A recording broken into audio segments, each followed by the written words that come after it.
Section 1. First Contact in the Desert. June 13th, 1942. Near Gazala, Libya. The desert is already shimmering with heat as the sun climbs higher, turning the sand into a blinding sheet of white and gold.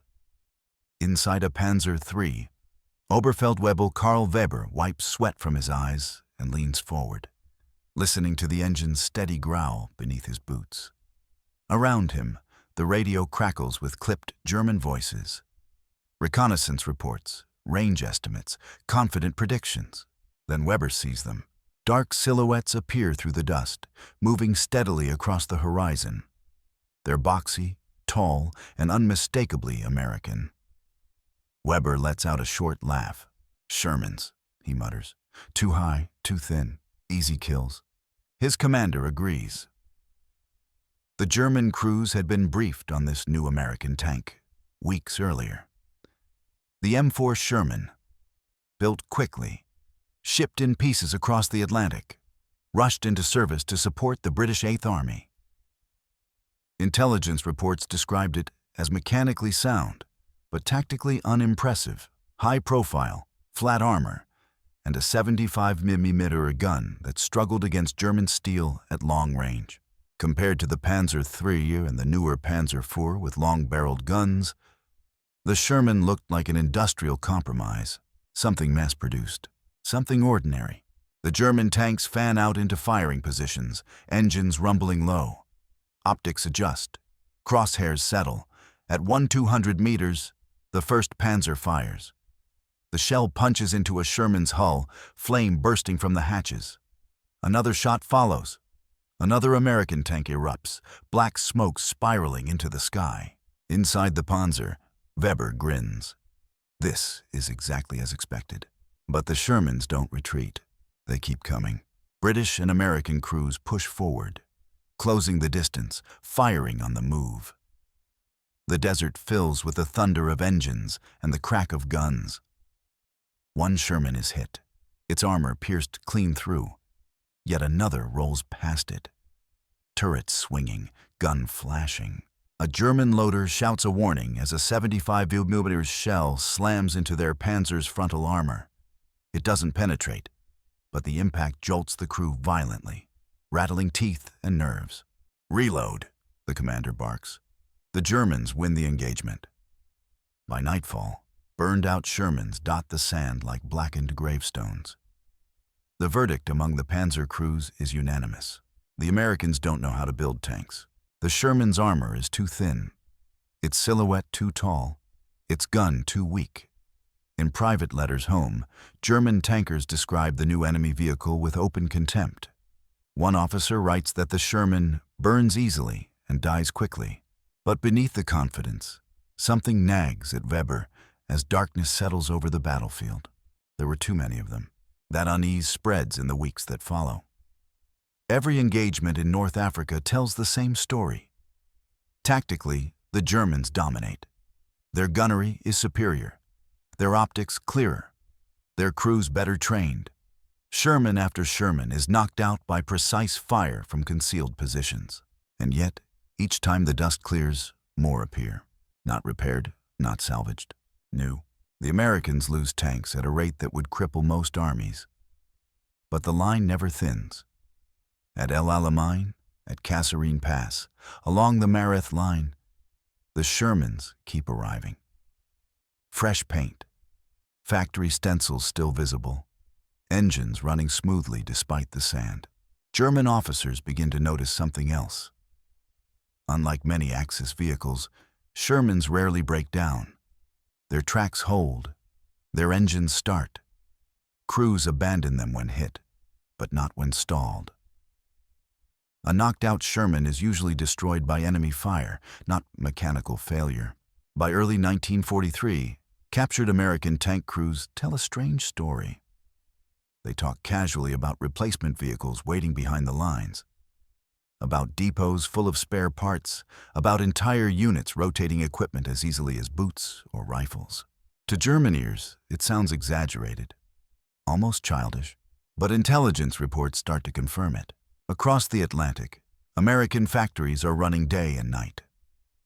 Automobile plants in Detroit, Chicago, and Pittsburgh have been converted into tank assembly lines. Welding replaces riveting. Standardization replaces craftsmanship. Parts are interchangeable. Speed is everything. The Sherman is not designed to be perfect. It is designed to be everywhere.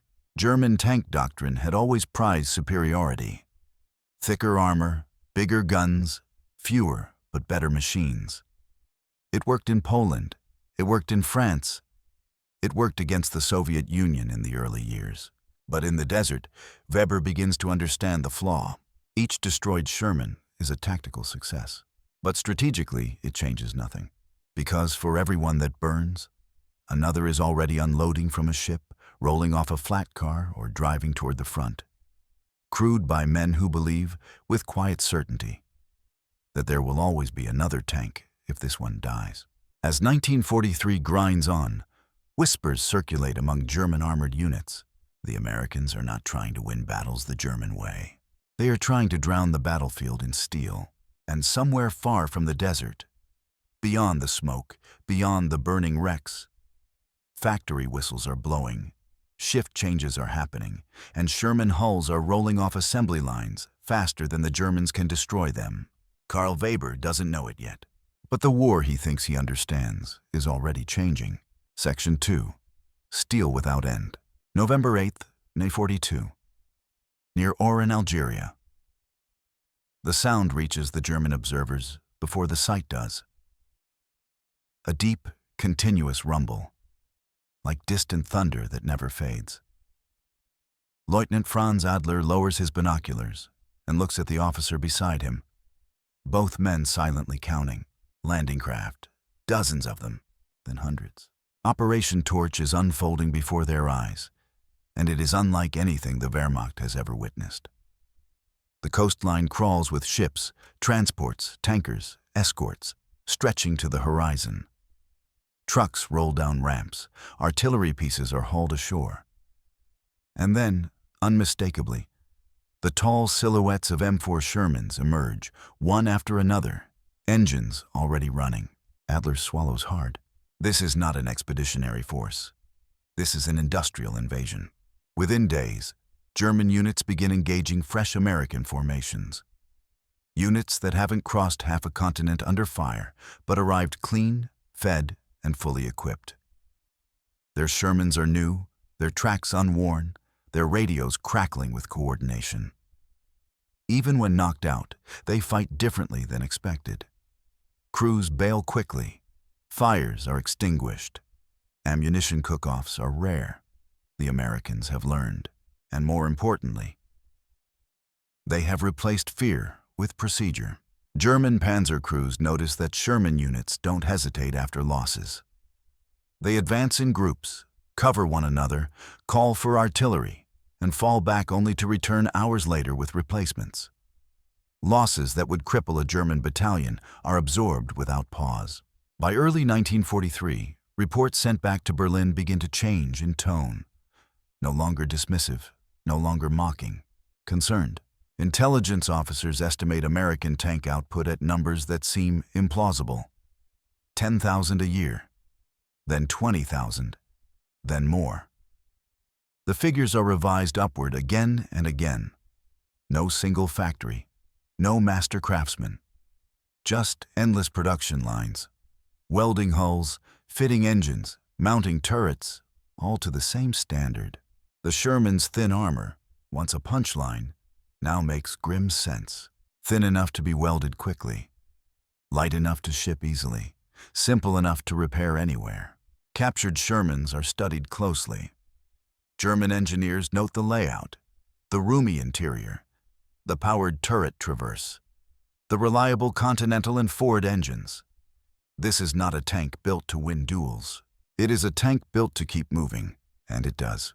In Italy, later that year, German units encounter Shermans climbing terrain once considered impassable for armor.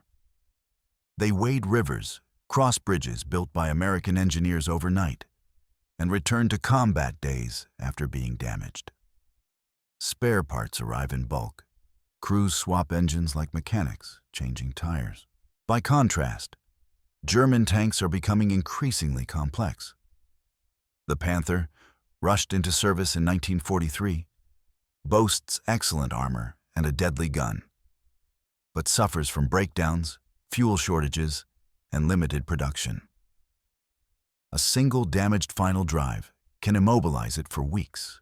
The Sherman, hit and repaired, returns in hours. A German officer writes in his diary after Salerno, "We destroy them again and again, but they do not seem to diminish." The realization spreads quietly through Panzer divisions. This is no longer a contest of tactics. It is a contest of time. January 1944. Somewhere in France, Karl Weber, now promoted and pulled back from the front, stands in a muddy field watching a Panther company conduct exercises. The tanks are magnificent, low-slung, powerful, intimidating. But half of them are immobile. Engines overheating, gearboxes failing. Fuel rationed so tightly the training runs are measured in minutes.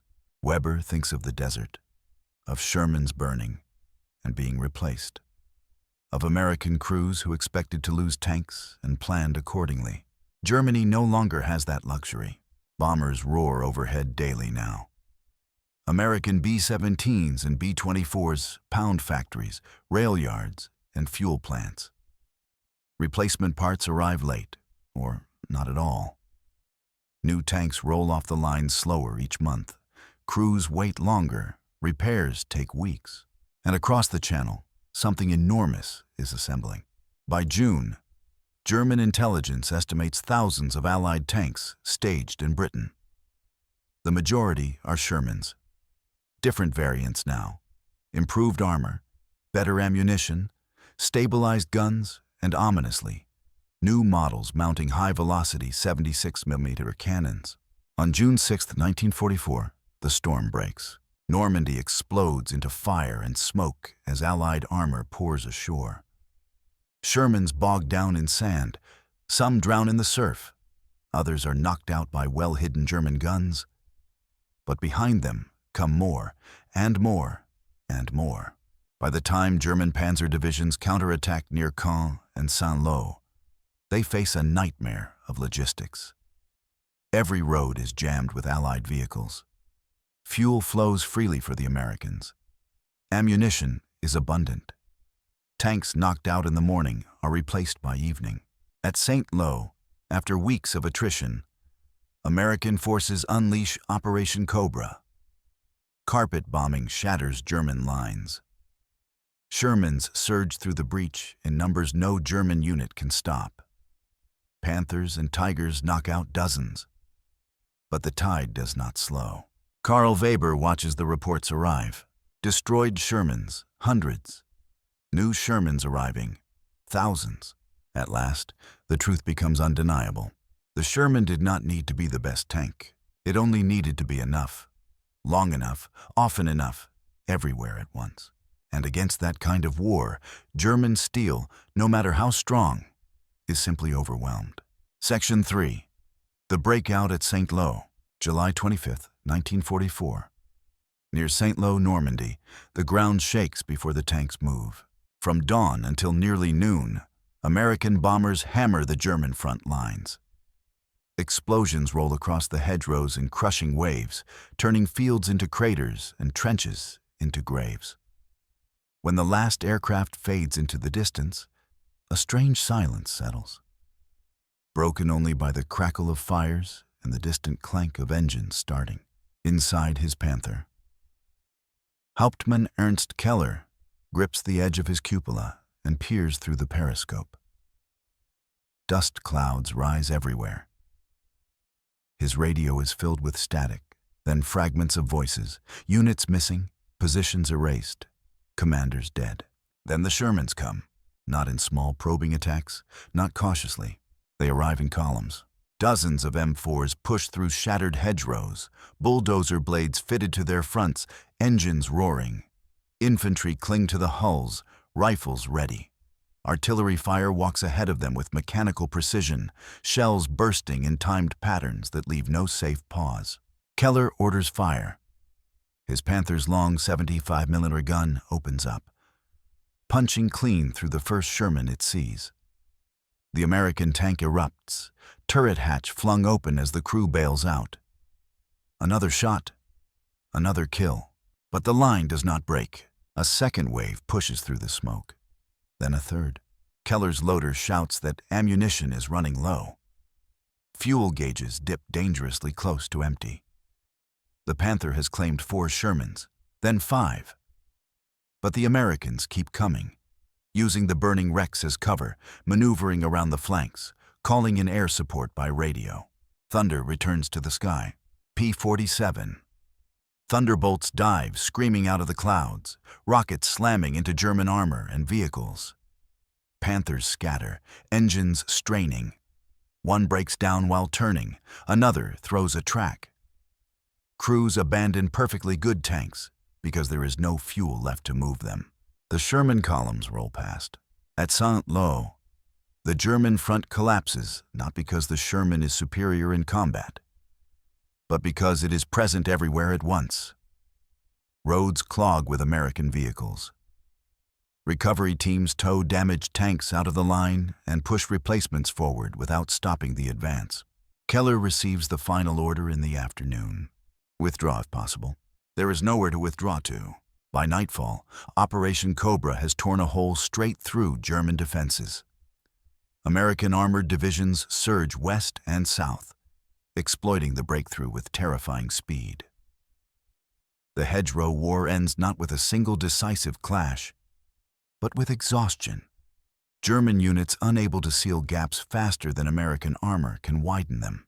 Shermans flood through the breach like water through a broken dam. In the following days, German Panzer units attempt counterattacks near Mortain. They strike hard, destroying dozens of Shermans in desperate assaults.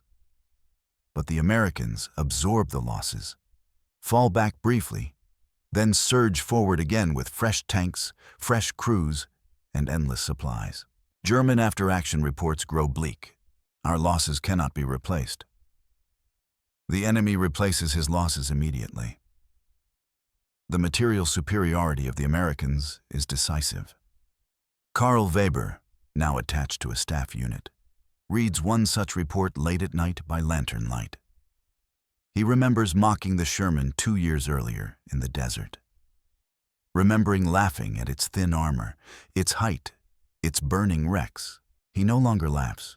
By August, the Germans are trapped in the Falaise pocket. Shermans ring the encirclement, firing constantly. Some are knocked out, many burn. But the ring tightens anyway. Infantry advances behind armored screens that never seem to thin. Captured German soldiers stare in disbelief at American repair parks. Rows of Shermans being refueled, rearmed, and sent back into combat. Mechanics work calmly under canvas tents. Engines are swapped, tracks replaced, crews reassigned. This is not desperation. It is routine. One German officer reportedly mutters, "We are fighting a factory," and he is right. When Paris is liberated on August 25th, Shermans roll down the Champs-Élysées, engines rumbling past cheering crowds. The tanks look scarred, dusty, patched with welds and spare armor. Some bear names painted in white. Others carry replacement turrets mounted days earlier. Each one tells the same story, not of technical perfection, but of industrial endurance. By late 1944, more than 49,000 Shermans have been built. They fight in France, Italy, the Pacific, and Eastern Europe. Variants mount flamethrowers, howitzers, and improved cannons. None are invincible, but none are alone. German tank crews, once proud of their superiority, now face a battlefield where destruction no longer guarantees advantage. Every victory costs fuel, ammunition, and irreplaceable machines. Every American loss is a temporary inconvenience. Karl Weber understands it now, fully. The war was never going to be decided by whose tank was better in a duel. It was decided by who could keep building and keep coming, long after the enemy was exhausted. Section 4. When Numbers Became Destiny. December 16, 1944. Ardennes Forest, Belgium. Snow falls thick and heavy, muffling sound, swallowing roads, burying wrecks. Inside a Tiger tank, Lieutenant Otto Brandt exhales slowly, watching his breath fog the cold air. His crew is tense but confident. The Tiger's armor is thick, its gun unmatched. In this terrain, against American forces caught by surprise, the Germans believe they still hold an advantage. The offensive has begun. Operation Wacht am Rhein, the last great gamble. German armor surges forward through the Ardennes, smashing thinly held American lines. Shermans burn again, just as they did in Africa and Normandy. At long range, Tigers and Panthers tear through American columns. Tank crews cheer as enemy vehicles explode in the snow. For a brief moment, it feels like the old days. But something is different. By the second day, Brandt notices the roads behind the Americans are alive with movement. Trucks, half-tracks, fuel tankers, recovery vehicles, and Shermans, endless Shermans, rolling forward through the snow, headlights hooded, engines humming steadily in the cold. When American resistance stiffens, it does so everywhere at once. German tanks push forward, then stop. Fuel runs low. Bridges are destroyed faster than engineers can repair them. Broken transmissions immobilize Panthers in roadside ditches. The Tiger consumes fuel at a terrifying rate, and each kilometer forward costs more than Germany can afford. Meanwhile, American depots open like floodgates. Within days, the skies clear. Allied aircraft return. Columns of Shermans maneuver around German spearheads, cutting supply lines, isolating units. Tanks lost in the morning are replaced by afternoon. Crews arrive with winter gear, hot meals, and full ammunition loads. Brandt's Tiger knocks out 3 Shermans in a single engagement. A 4th arrives, then a 5th. By Christmas, the German advance has stalled. The offensive bleeds itself dry, not from enemy brilliance, but from exhaustion. There are no replacements, no fuel convoys waiting behind the lines, no fresh tank battalions arriving to restore momentum. The Americans counterattack. Shermans lead the way. As 1945 begins, German armored forces are shadows of what they once were. Factories are bombed, rail lines severed, fuel non-existent. Tanks are abandoned intact because they cannot move. Crews destroy them with grenades and walk away. Across the Rhine, American armored divisions roll forward with mechanical certainty. Shermans clatter through towns, across bridges laid hours earlier by engineers who work under fire. Damaged tanks are recovered, repaired, and returned to service so quickly that crews sometimes find their own vehicles waiting for them days later. Captured German officers finally speak openly. One remarks bitterly, "We built machines. They built an army of machines." The Sherman is still vulnerable. Panzerfausts destroy them at close range. Tigers knock them out with ease when they can engage. But none of that matters anymore. The war has passed the point where tactical superiority can change the outcome. Germany no longer fights an enemy army.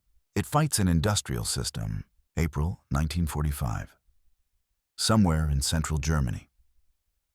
Karl Weber steps out of a farmhouse and watches a column of Shermans rumble past. Their paint is worn now, numbers scratched out and repainted, armor scarred and patched. But they move with purpose. West to east, village to village, ending the war one road at a time. Weber does not feel anger, only clarity. He remembers the desert, the laughter, the certainty, the belief that thin armor meant weakness, that a tank's worth could be measured in millimeters of steel and the power of its gun. He was wrong. The Sherman was never meant to win admiration. It was meant to win wars. Built quickly, repaired easily, shipped everywhere, replaced without hesitation. It carried American doctrine in steel. That victory belonged not to the strongest weapon, but to the side that could endure longest. By the time Germany surrenders in May, tens of thousands of Shermans are still operational. They stand at road junctions, guard bridges, escort prisoners, and idle in fields, engines ticking softly as if waiting for another call.